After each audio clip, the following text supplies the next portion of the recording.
From the 1890s through to the 1940s, virtually every state school in South Australia had a drum and fife band. They operated in the community as much as in the school, serving as the town band for ceremonial occasions and often being used to welcome royalty and local dignitaries. As such, they represented the public face of both school and town. And I'm sure one of the reasons we've got such a good audience tonight is that many of you will have memories of those town bands. Our speaker tonight, Dr. Jane Southcott, has an MA in Music Education from London University and a PhD in Education Curriculum History from Deakin University. She taught at Findon High School and PGC and lectured at South Australian College of the Arts and Education, which I was at as well. Didn't remember to mention that earlier. Until she was appointed Senior Lecturer in Education at Monash University, where she's trained teachers and supervised postgraduate students for 16 years. She's published numerous articles on music education in both Australian and international journals, but she's here tonight to talk to us about those fife and drum bands. Would you please make welcome Dr. Jane Southcott. Good evening, everyone. Just to set the mood,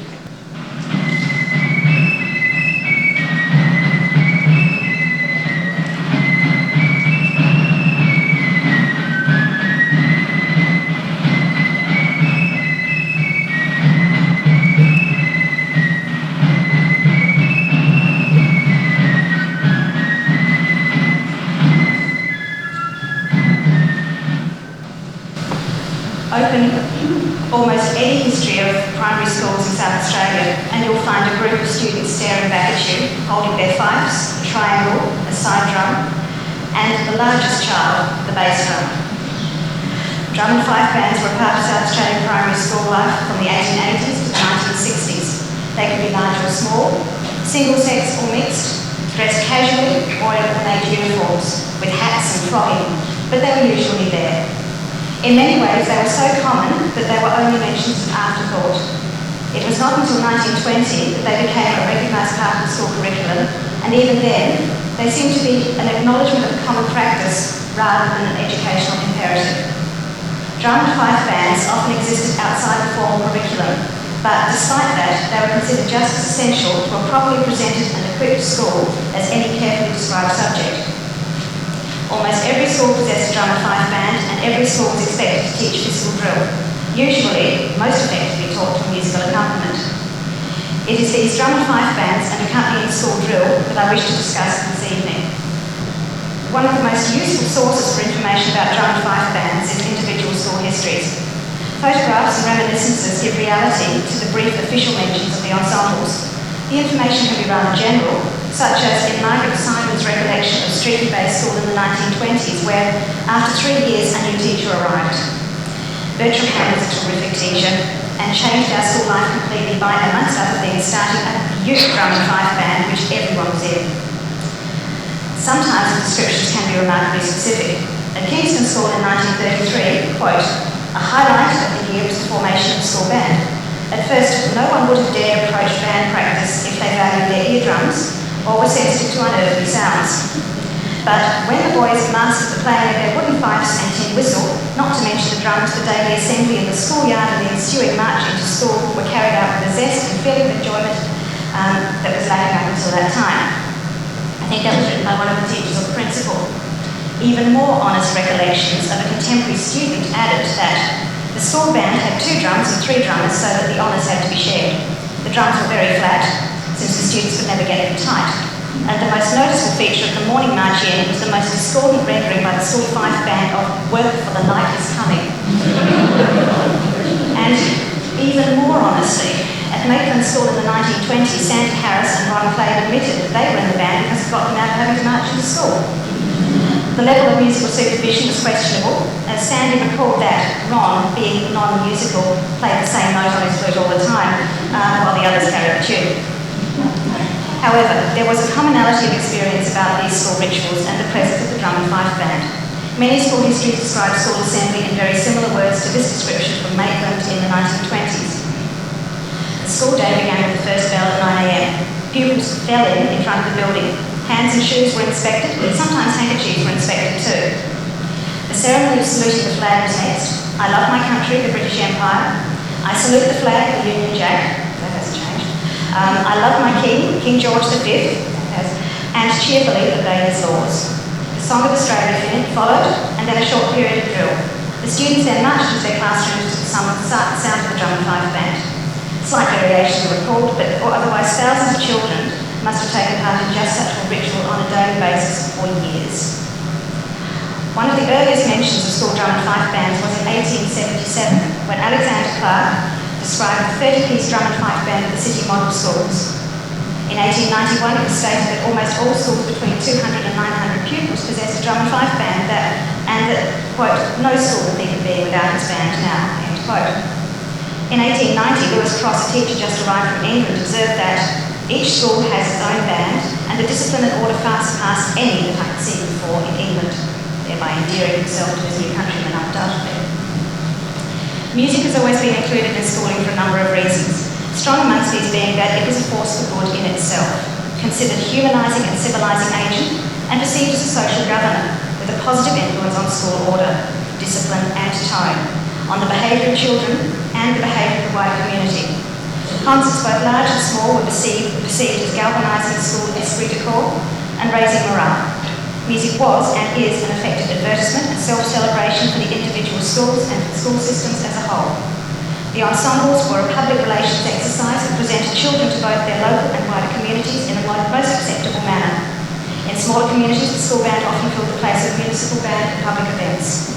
The children were demonstrating skill in a regimented activity that appealed to public pride and patriotism. The bands performed on Australia Day, in street processions, and went on fundraising drives. For example, during the First World War, quote, on one occasion the band at Lockleys Primary School played seated on a market garden trolley outside Hayes in Rundle Street. Music was also seen as a very acceptable way for schools to raise much needed funds. As I've said, music was perceived as the most desirable social governor. Singing was included in schools for its positive influence on order, discipline and tone. The same reason for the inclusion of drill, to remould the children's daily habits. This is demonstrated in the Inspector McBride's description of a singing group that might as easily be said of drum and fife band or a drill squad. Have you ever seen a well-trained choir of boys and girls? If not, let me tell you, you have lost a great object lesson. Alertness, promptness, cheerful obedience, consensus of will to put forth the best effort, keen interest, concentration, all are there. Each child unit feels the success of all depends on strict attention to the conductor's baton. Music could be used to order the children's coming and going, but the emphasis was clearly not on the music itself, but on its function and ordering the child units about. Discipline was taken further in the physical drills that were often accompanied by some form of music, so although not part of the school syllabus, drill was another unofficial way in which music was present in schooling. School drill, initially restricted to the boys, was first mentioned in 1869. Gradually, all children were included in the activity, and particularly for younger children, music was considered a desirable addition. Often the arguments for the inclusion of drill were the same with those of singing. Drum and fife bands were justified within the school curriculum by extra musical arguments. A headmaster writing in 1900 argued that the band assisted with discipline, established esprit de corps, promoted regular attendance, secured public interest in the school, and most importantly, gave the boys experience in instrumental music which they may develop in later life. I was speaking to somebody yesterday who explained to me that having learned the drum in his drum and fife band, he went on to work as a professional musician in Adelaide, and it was basically because of his early introduction to the drums in the schools. So in fact, despite my slight degree of scepticalness, if there is such a word, this was in case of the fact that some children did then pursue music further because of the drum and fife bands. A Sunday school teacher writing in 1884 cited the band as a powerful agent for retaining our elder lads in connection with the school, and stated that the band was a valuable adjunct to the school for entertainment, excursions, festivals and so forth.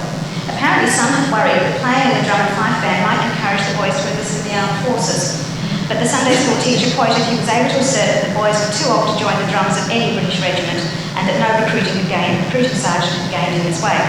The teacher also stressed the benefits of disciplined communal activity in the building of character. Heather Bonnen comments that from the time of the proclamation until after the Second World War, South Australian life contained a very obvious military presence. In the early days, every public occasion, every festive event were given an air of formality, of style and pageantry by the presence of soldiers and sometimes sailors, who marched to the accompaniment of brass bands or bagpipes. In addition to the regular permanent servicemen, many of these men belonged to volunteer military regiments. For the British tradition of giving service to one's country was not just honoured but also expected. In this environment, training children to march, to drill, to salute the flag seemed perfectly natural. Sometimes the adult and school bands performed together at public occasions, such as the celebrations of the Jubilee of Queen Victoria in 1897, which included a parade of nearly 20,000 school children, with music supplied by various adult bands and numerous drum and fife bands in various schools. The drum and fife bands have a very strong military heritage.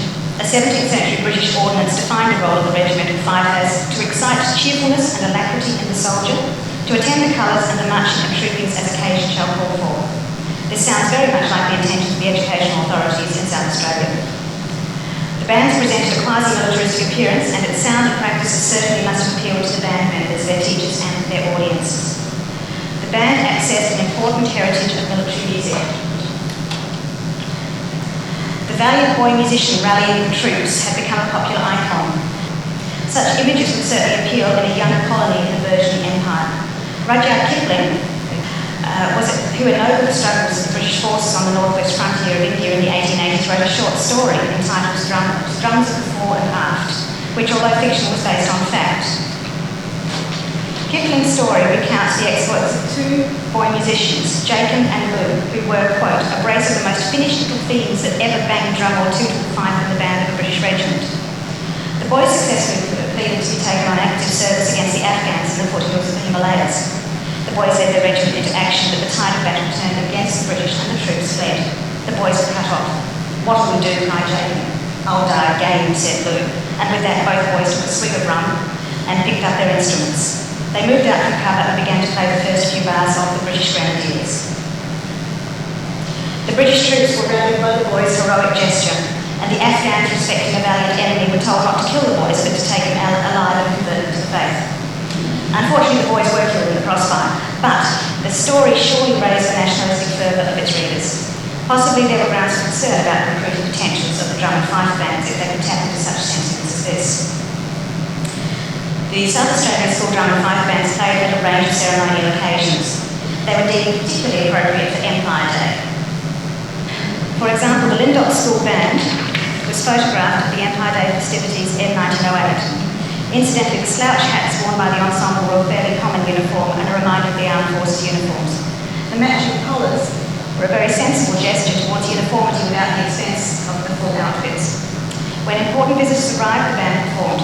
Often small rural communities did not have a brass band, and the school drum and fife band would do the honours.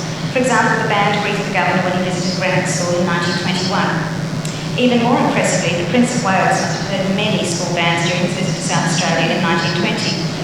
His arrival was heralded by several inclusions of the song God Bless the Prince of Wales in the children's hour. He went on a whistle-stop tour of northern South Australia. While at Tarawi railway station, and that is the Prince of Wales special, the Prince inspected the returned soldiers who had gathered to pay their respects. Then the drum and fife band of Tarawi School performed, led by the head teacher, Mr. Witt. The school children sang Motherhood, and the Prince complimented them. The band responded with, he's a jolly good fellow. Then, what is now termed a royal walkabout ensued. The Prince chatted with the children and then took his seat in the train. The band played on and the Prince whistled. When the train gave its warning whistle, the Prince asked the drummer to step forward. The Prince took the drum and on one end of the drum he wrote Edward P. 11/7/20. Mr. Witt thanked His Royal Highness. I think these days you probably call it graffiti, but anyway, Mr. Witt thanked His Royal Highness. The Prince said he was delighted to leave such a memento with the school. The report concluded that the children of Tarawi will never forget their happy meeting with the Prince of Wales, or the holiday they undoubtedly received following the departure of the Prince of Wales. In Adelaide in 1882, the performance of a drum and fife band at the opening of the public school's Floral and Industrial Society elicited no particular comment, just that a guard of honour comprised of about 120 model school boys in uniform, headed up by the Port Model School Drum and Fife Band, was drawn up to receive His Excellency the Governor. Drum and fife bands continue to welcome dignitaries who take part in musical drill demonstrations and accompany parades throughout the streets of Adelaide for at least the next 70 years. These bands often wore quasi-militaristic uniforms with frock jackets and slouch hats. A typical band outfit in 1916 was navy blue serge pants, a white shirt with 3 bars of red stitched horizontally across the front, and a white starch hat turned up at the left like the Australian soldier, and pinned there with a rosette of red, or maybe red, white and blue for patriotism. As with many South Australian 19th century societal and educational practices, the drum and fife band had its origins in England. The earliest reference, and this is it, that I have found to a school drum and fife band appears in an advertisement in an English journal, the Tonic Sulphur Reporter, of 1859, in which fifes and drums were offered for juvenile bands very cheap. Such bands must have been commonplace as there was a commercial market evident. One teacher decided to discuss the boys' flute band at the Glasgow Model School in 1865, which used tonic sulphur notation, for which he had written a tonic sulphur flute instructor. Renowned music educator John Curwen published a reed band book the same year, which included the instructions for the drum and fife bands. Any of you who attended state schools in South Australia prior to about the 1960s, or maybe aware of the practice, will be aware of the tonic sulphur notation, do, re, mi, fa, sol, la, ti, and the special notation that they used in that was the scribe method of teaching, singing, and all music within the curriculum. It had been from about 1885 right through until 1960 or so. In the preface to the book, John Curwen stated he marched with a ragged stall and a shoe-black brigade on their holiday excursion, and whilst observing these lads considering the harshness of their lives, quote, the drums began to roll and the fife struck up their melody with an evident sense of importance of clear, decided rhythm. The march immediately became more regular and sprightly, the sweet chains of music bringing to discipline these ragged young souls. A major source of information about the drum and fife bands were the photographs published in the Children's Hour. Photographs of school children singing, dancing or playing or performing appeared from 1901 to 1945. For all that period, photographs of drum and fife bands were included. The Children's Hour was particularly useful for rural schools that were often isolated. In fact, most of the photographs of the school drum and fife bands were from country schools such as Loxton, Port Augusta, Callington, Euralia, and so on.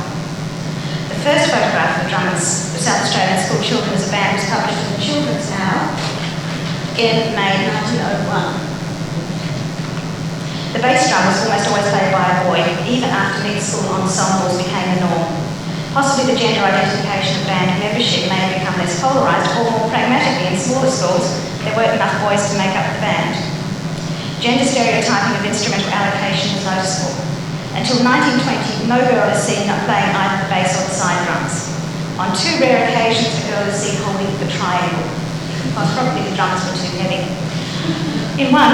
However, in one school, which is very unusual, very small school at Ulawira, the girl who's got the bass drum, she is patently about that much taller than every other boy in the school.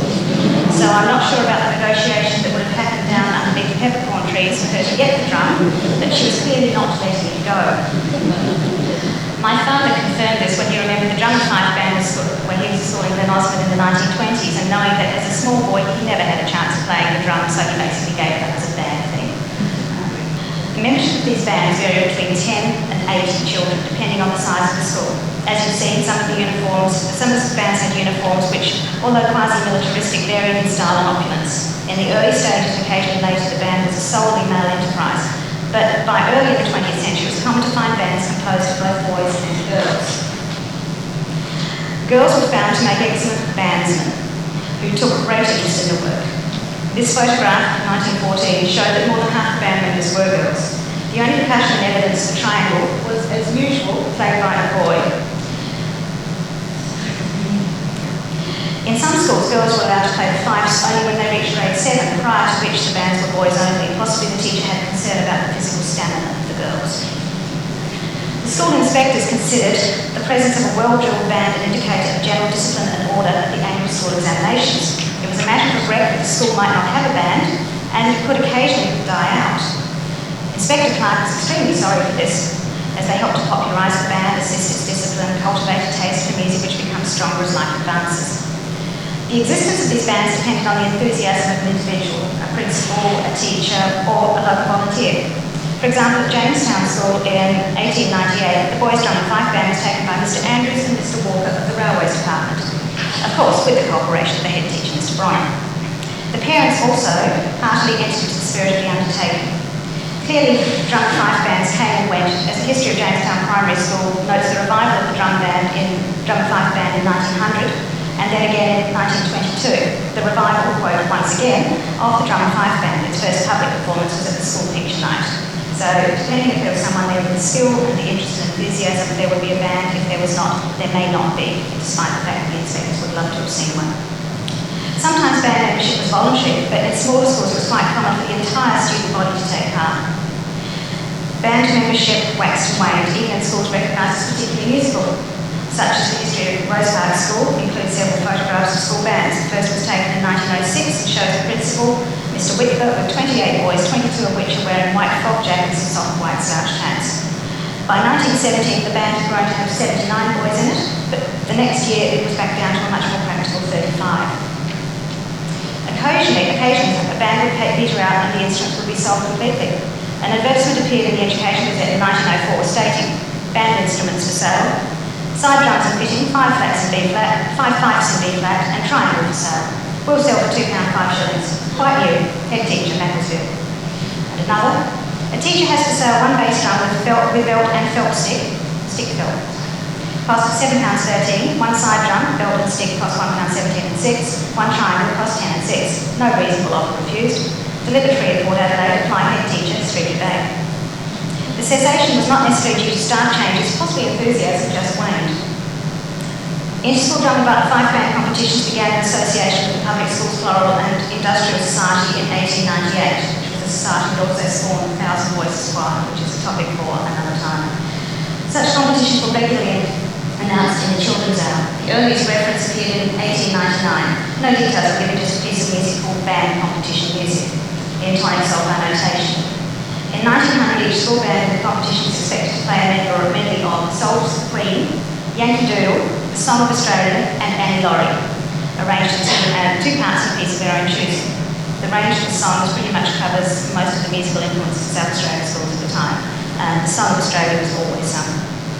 2 years later, the 8-hour Celebration Union school competitions were held in September in the Jubilee Exhibition Hall and included a fife and drum competition. The prizes ranged from 4 guineas to 7 for first place, 17 and 6 for 4th place. All competing bands would meet at the Trades Hall in Adelaide and play in the procession to the Jubilee Exhibition Building. Each band was to perform 2 pieces of their own selection. By 1905, more regulations and classes were added, but due presumably to the increased number to be given, the value of the prizes has decreased markedly. The bands would compete in 2 classes depending on the number of members. The one set was for schools with 20 to 30 in their bands, the others for more than 40 in the bands.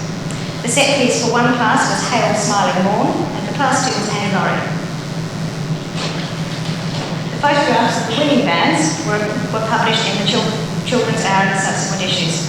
Yarl Paddock Band was the winner of the Mount Gambier Regional Competition in 1922. This boys-only band was impressively uniformed. And the teacher clearly saw his role as a central one. He also seems to have got the drum, but still. The band was also part of the school cadet program, usually during either the First or the Second World War. The uniforms, particularly that of drum major, were particularly impressive. The drum major can be seen with his rather spectacular white gloves, bottom right.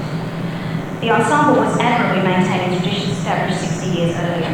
One of the things about these bands is that the traditions actually didn't change very much at all. They really maintained very consistently throughout the time of their existence, their procedures, practices, their repertoire, and everything. I'd like to play another little musical example of the drum and fife band.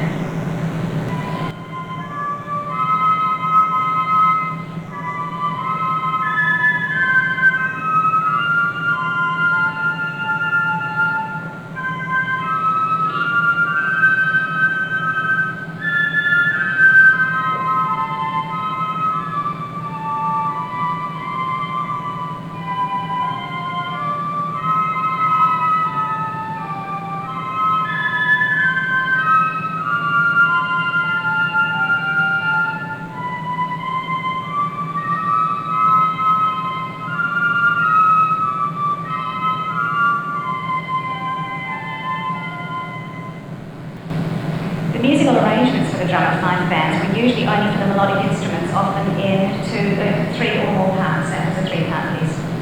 The proportions of instruments were fairly well established, with the majority being the B-flat fifes, which were divided into 3 parts. Generally, the rhythm section was 1 bass drum, 1 triangle, and 1 or 2 side drums, depending on the size of the ensemble and the financial resources available. Further, there might be 1 or 2 piccolos in F, or one or two bass pipes or flutes in F to add a lower part, but these were very rare. The instrumentation was fairly close to the military model described in the 1914 Drummer's Handbook, but modifications were made for children's ensembles to increase the fife numbers so that you could include more children in the band. The fifes used in South Australia initially were the wooden ones, that some of you may remember. These were the small wooden flutes, these were the initial instruments, with the 6-finger holes and the little key down the bottom where your finger wouldn't reach. These instruments, of course, were not particularly well suited to South Australian school conditions. They're made of wood. The temperature changes were not kind to them. And frankly, what children do to musical instruments was also not kind to them. Having taught myself in the years of recorders being in schools, I know what can happen to a musical instrument. So finding one that's still in comparatively good condition and still works is good. But from 1917, they moved on to the metal fifes, which you may remember having seen before. These were called tonality fifes, and they were supported by a school fife tutor in 1920, which was published by Allen, who incidentally supplied the fifes as well. The tonality B-flat metal fife that I am holding. That is the simpler model. There's a slightly more complex one which has a couple of additional holes at the back for a larger range of notes and so on. This is from 1920. I can understand how as a teacher would approve the phrases like "will not crack." And basically, its ability to withstand all climatic conditions. The state-supported school music curriculum proper, as I've said, was based on singing taught by tonic solfaing.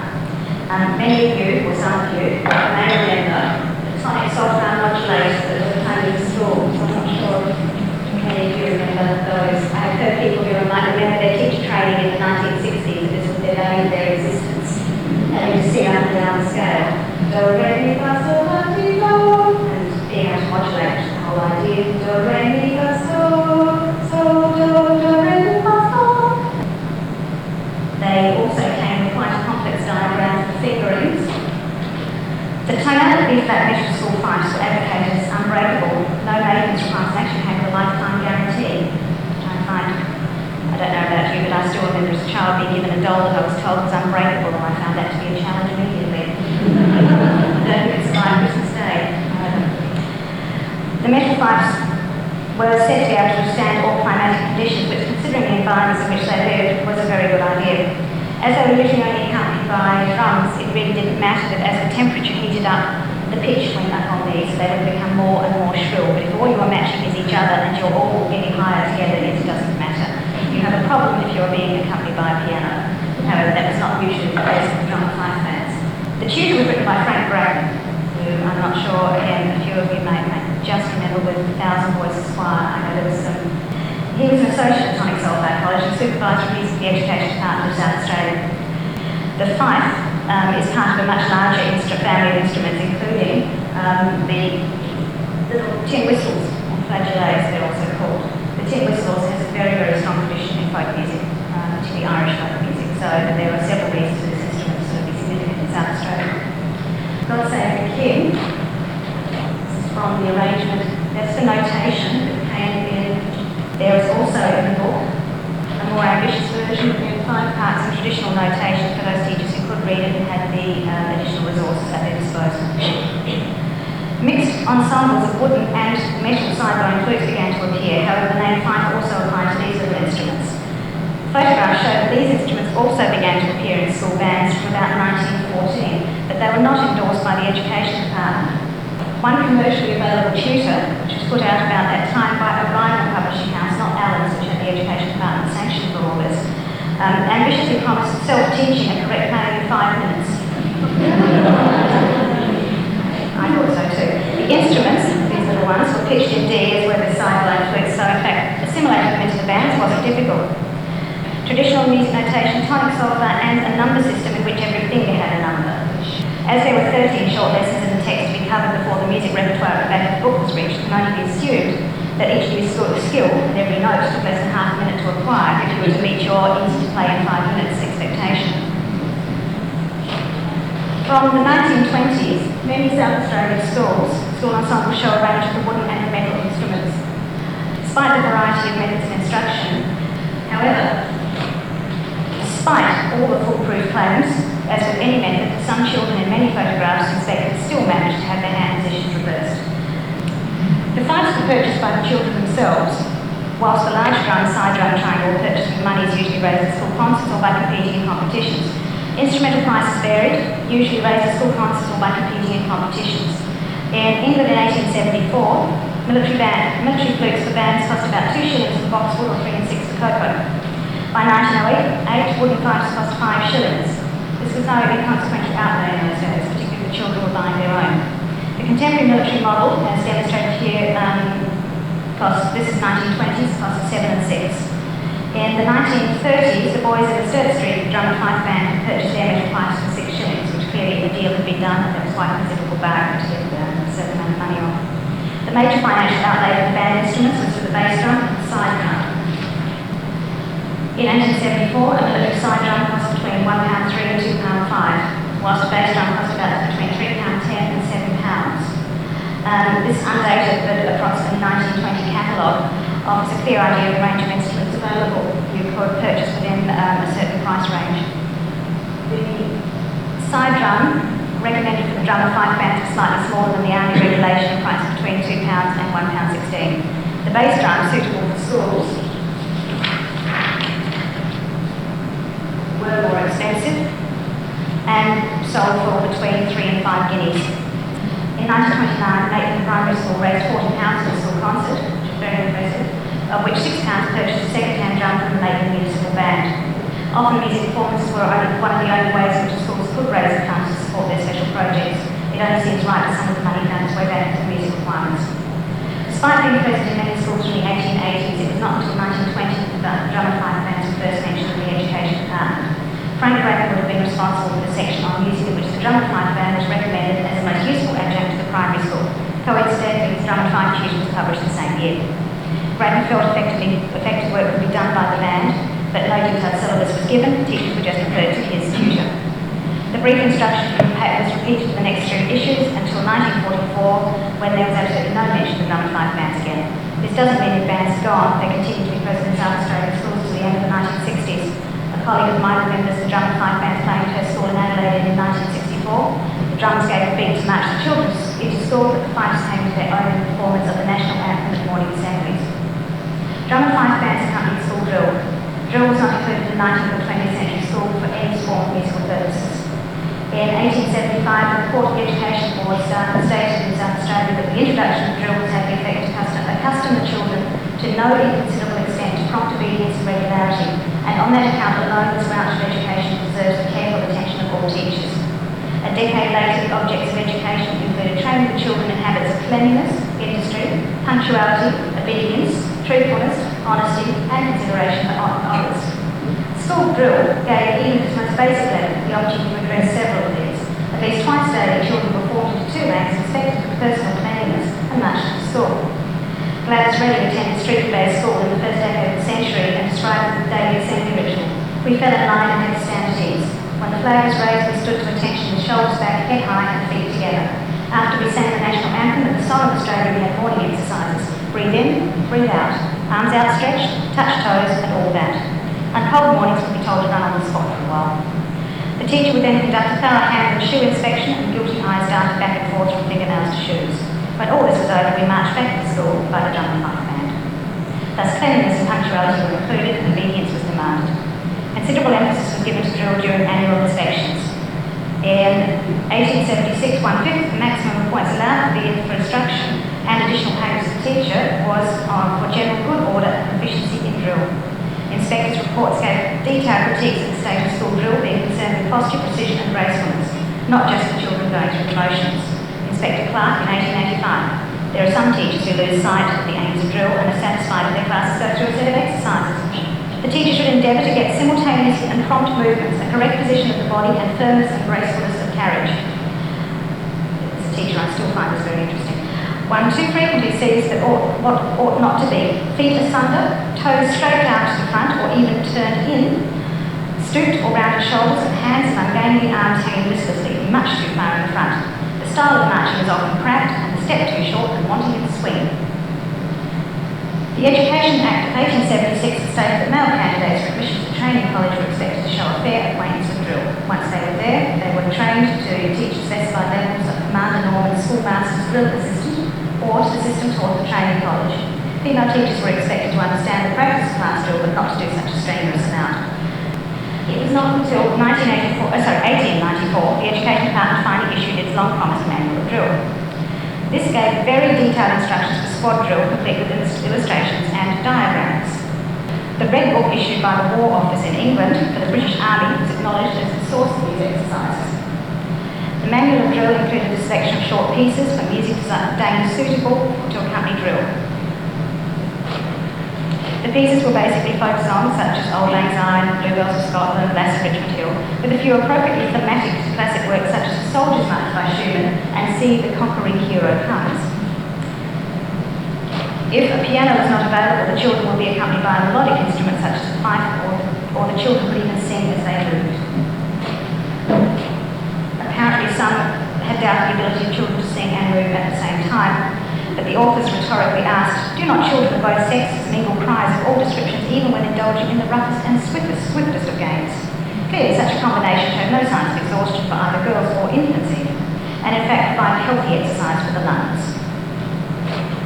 The original draft of the manual was, Charles obviously not singing at the moment, but still, or moving. The original draft of the manual of drill was prepared by Inspector Stanton and Clark, revised by the principal of the Training College, Manly, who later became the director in charge of the police, the Commissioner of Police, and two teachers, Morn and Cherry. Inspector Clark arranged the music and the illustrations were executed under the superintendence of Manly. Sturt Street and Curry Street schools furnished the boys photographed and based sketches under the direction of Sergeant Major McCrennan. The manual of drill did not include any drills that required apparatus apart from desk drill, which was a sequence of commands and actions for marching children to their desks with military positions. Once the children had marched in order to their desks and were all marking time, they were instructed to halt, move into desks, and finally sit. However, many other drill manuals were available with a range of apparati that included fans, Indian clubs, dumbbells, wands, scarves, hoops, and so forth. However, the most patently militaristic drill was gun or carbine drill performed by the boys. The most complete set of illustrations is actually from this same series, which is it's actually a 19th century kindergarten text. The photographs give an example of the genre. The first photograph in the sequence depicts the first movement, marching two abreast. One text enthused, children always take kindly to gun drill. It is, apart from its youthful concept of military valour, inseparably connected with those movements of precision for which our army is so distinguished. And as this is a quality we gladly like to see in our youthful pupils, the gun drill will be found very useful for the purpose. The gun should be toy wooden ones. And as an aside, at one point Inspector Clark, I found a letter of his in the archives basically writing to the I think it was the Director General of Education, that he knew whether to actually some rather wooden carbines that nobody was using in the volunteer regiments, and could he actually have them in the schools? The response is not actually noted on the letter. However, the gun should be a wooden one, particularly in the kindergarten, I think is fair, and harmless in every way, except my problem is, having been a school teacher, my first reaction was except when they hit each other on the head. I'm sorry. Having handed out the weapons, the pupil must be impressed with the idea of their responsibility and implicit obedience. Silence, smartness, precision, and all other characteristics of soldier's duty should be enjoined. The sequence of militaristic positions were devised with guns to be presented horizontally, then swung overhead and held at the ready. Boys were formed into squares, marched in circles, and expected to kneel and stand in varying positions. The final part of the routine had the boys assume a kneeling or firing position, pull the imaginary trigger, and finally march under each other's raised weapons. The mock guns were available in 1897 for 6 shillings a dozen. In South Australia in the 19th and early 20th century, gun drill was a very popular school concert item. For example, in 1893, at Newton Mines School, consisted of a long program of songs, tableau, tonic sulphur demonstrations, and finally 2 gun drills. A carbine drill to musical accompaniment by the younger boys, a and bayonet exercises by the older boys. We are not told if the bayonet exercises had a musical accompaniment or not. In the 1930s, there was a particularly impressive development in school bands. In 1932, a public schools drum and fife band was established in the metropolitan area, later to be called the Adelaide Drum and Fife Band. It was a joint initiative of the Education Department and Allens Limited. The chief organiser and conductor was Mr. J. E. Becker of Allens. Becker visited 53 city and suburban schools to select boys suitable for membership of the 150-strong marching ensemble. The band was for boys only. They had very smart uniforms in grey, red and blue, and they couldn't have been cheap in the 1930s. All the fifes were measured side-blown fifes, available from Allens, where Becker worked. The percussion section was most impressive, with 8 side drums, 3 bass drums, 2 triangles and a pair of large cymbals. The drums were given special training by a professional drummer and had reached a state of high perfection. The band practiced every Saturday morning and had special instruction and drill from Captain M. Darley. After less than 1 year's existence, they'd already taken part in one city procession and had been the chief performers at a concert at the Theatre Royal. It was hoped that the boys in the band would increase their knowledge of music and their instrumental skill and return to their own schools to help their own school ensembles. Public Schools Drum and Fife Band was described only once in the Children's Hour in 1933, but continued to exist for at least a decade. In fact, Becker had formed the nucleus of what would be the ensemble in 1928. There is an excellent biography of Jack Ellerton Becker by Peter Howard, which was published in the Journal of the Historical Society of South Australia in 1992. It's not appropriate here to consider Becker in detail, but I do recommend that article. But Becker was the moving force behind the Adelaide College of Music, the Music League of South Australia, and a number of large performing ensembles, including the Adelaide Drum and Fife Band. He was considered by many to be interested only in the advancement, both socially and financially, of himself. Howard cites a recollection of a past member of the band who stated that his father refused to let him go to Sydney with the band in 1937 because it was claimed that such tours were simple money-making ventures for the exclusive benefit of Becker, who was playing outrageously upon poor wage earners' hopes for their children's betterment and advancement in life.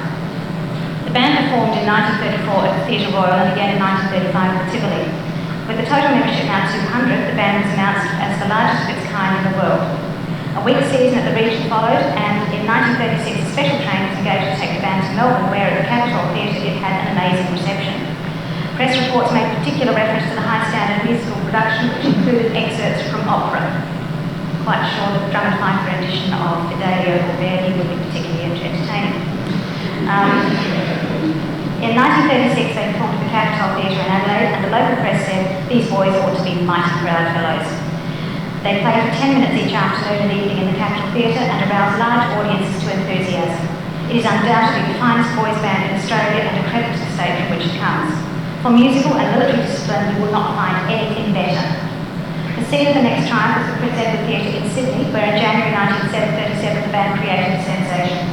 2 national broadcasts were given and congratulations received from all parts of the Commonwealth. The boys attended a reception at Government House, photographed arriving at the railway station in Sydney, luggage in hand. Koala Park, posed around the Shakespeare Memorial and paraded in the streets. After the tour, Becker announced that the band had been completely re-equipped and had an efficient staff of teachers, as well as a system of internal control by the boys themselves, which includes the appointment of their own officers who function on military lines. The members enjoy unique educational and social advantages. The uniforms represent a new era in uniform design. They are strikingly colourful. All of the bandsmen wear smartly tailored scarlet tunics, double-breasted, cut on military lines, with navy facings piped with gold, finished with a solid leather belt and burnished gold buckle. Scarlet peaked caps modelled on those of the American Air Force are a pleasant contrast to the navy trousers, which are set off with the scarlet stripes trimmed with gold. It's beginning to sound like a fashion show. In addition to the military band uniform is a smart cloak of scarlet lined with gold. The entire uniform was manufactured in South Australia from Australian materials by the Myer Emporium, and the excellence of the workmanship has been much admired. End quote. I believe the description was actually written by Becker. It's in one of the programs for the on-parade nonsense the band did. The credentials of the band and its provisions were vaunted as impressively militaristic. It had the finest set of military band instruments in the world. They were made by Booths and Hawkes, and Mr. Becker spent over 5 weeks at the firm's English factory superintending their manufacture. Lieutenant Colonel H.E. Atkins of Nella Hall Royal Military School of Music and Major George Miller of the famous Grenadier Guard Bands assisted in the selection of the instruments. Allens met Becker's expenses for this trip, however he soon after receiving the South Australian Agency for the selling of products of Boozy and Hawkes. The band had impressive local support with the Lord Mayor as patron and the Director of Education as president. Becker published an original composition by Maurice Sheard, especially written for the Adelaide Drum and Fife Band entitled Blue Coats on Parade. Clearly Becker left no opportunity unguarded. The annual musical extravaganzas promoted and presented by the Becker continued for some time. However, Becker's involvement rapidly declined in 1941. In 1942, he sold the Adelaide College of Music to Harry Green and Boozy and Hawkes Agency to Allens. Becker ceased to be associated with music ensembles from this time. As musical fashions changed, the drum and fife bands ceased its prominence in the college performances. However, the drum and fife bands lived on quite a while longer in the schools. The various ensembles promoted by Becker were more a product of enterprising businessmen who impressed teachers and educational authorities into supporting his work. The Adelaide Boys Drum and Fife Band was not the result of an educational movement, but a free enterprise. It took attention from some of the ensembles in existence. During the same period, many schools maintained their own school bands. An impressive example is that of the Sturt Street School Drum and Fife Band, which was resurrected in the 1930s and revitalised by the enthusiasm, energy and competence of Laurie Arthur, who remained at the school until 1940. During this period, the Sturt Street School Drum and Fife Band became a major Australian and South Australian attraction, admired for its playing and its marching at a large number of festive occasions. In later years, the band was maintained by other teachers. The band continued to be in existence until the late 1960s. Laurie Arthur's band was formed with the enthusiastic support of a committee of parents and boys who organised fundraising activities to buy uniforms at 25 shillings each and flutes at 6 shillings each. When these basses were bought, a few luxury pieces were added, such as chimes, xylophones, bones, B-flat flutes, piccolos, bugles and cymbals. This was no mean feat in the 1930s. As is often the case, the teacher in charge of the band, Laurie Arthur, was its driving force. He arranged tonic sulphur music for the flutes, organised percussion arrangements for the drums, kept a strict schedule of band practices, and maintained a busy public relations program with groups across the state who wanted the band to perform their functions. South Australia had a school band association at the time. Laurie Arthur was a secretary and also an unpaid consultant for many country schools, sources, advice and assistance in setting up their own bands. Competitions were organised and the Sturt Street Band was always amongst the leading performers, winning a number of trophies a number of times. As well as the annual competitions, the band competed in special events at Flanell, Mitcham, Tanunda, Port Pirie, Manor, Gawler and Murray Bridge. For the boys, it was a coveted achievement to win a trip away with the band, when they could wear the dazzling uniforms of red jackets and black pants. John Martin's store invited the band to play for its first Christmas pageant in that style tradition which continued for more than 25 years. For a time, the band had its own letterhead, which included its motto, "Do your best and cheer the rest." Band picnics were organised by Laurie and his wife Elsie, and visits made from Redmark to Clarendon. Sometimes to perform, sometimes just to have an outing, a rare occurrence for many children during the Depression years. The band also performed at special occasions, such as for the school's patriotic fund at Government House, at half-time at the football matches on the Adelaide Oval, and when the Duke of Gloucester visited Adelaide, they performed an intricate marching routine that formed the shape of an aeroplane. Laurie Arthur's only band report for 1935 gives some idea of the breadth of the band program that was supported. It was supported by a number of Adelaide bodies, including again the Director of Education and the Lord Mayor as one of the Vice Presidents. The band had 85 boys in uniform, appeared in public 35 occasions, just in 1935, apart from the regular practices every Monday night and gymnasium on Friday night. The band formed a guard of honour for the Governor at the Market Carnival in November, for Lady Duggan at Lady Buxton's Girls Club, for the Lord Mayor at the Kindergarten Ball, and later the Lord Mayor gave the band the reception for the band at the Town Hall. They also played at the Town Hall 2 other times, for the Rechabite Lodge and for 5pm Club. At Woodville Town Hall, they won first prize in the Kilkenny competitions. They made the following trips, this is just in the 1 year alone: the Gawler for a band concert, Ascot Park for a band concert, Morpeth Vale for school fair, Port Pirie for competitions, and Undy Oval for display on Sports Day. I sort of wonder when they were in school, but still. This was clearly an ensemble to rhyme Becker's, plus it lasted longer and was based on educational principles and in a school rather than on the principles of free enterprise. After the Second World War, and this is a band shown just after the Second World War, greeting returned servicemen, references to the drum and fife bands continued, but they became increasingly infrequent. Other educational priorities began to occur, and from the 1950s their place was taken in many classrooms by the newly arrived desk camp recorders. The bands continued their ceremonial appearances, but other instruments and ensembles began to prevail. However, during their time, the drum and fife bands did add to the musical life of many children and many communities. Surely a successful realisation of the aim in the 1900 that children experience musical instrumental music so they might develop an interest that will continue with them through to adult life. drum and fife bands were a feature of South Australian state-supported primary schools for at least 80 years.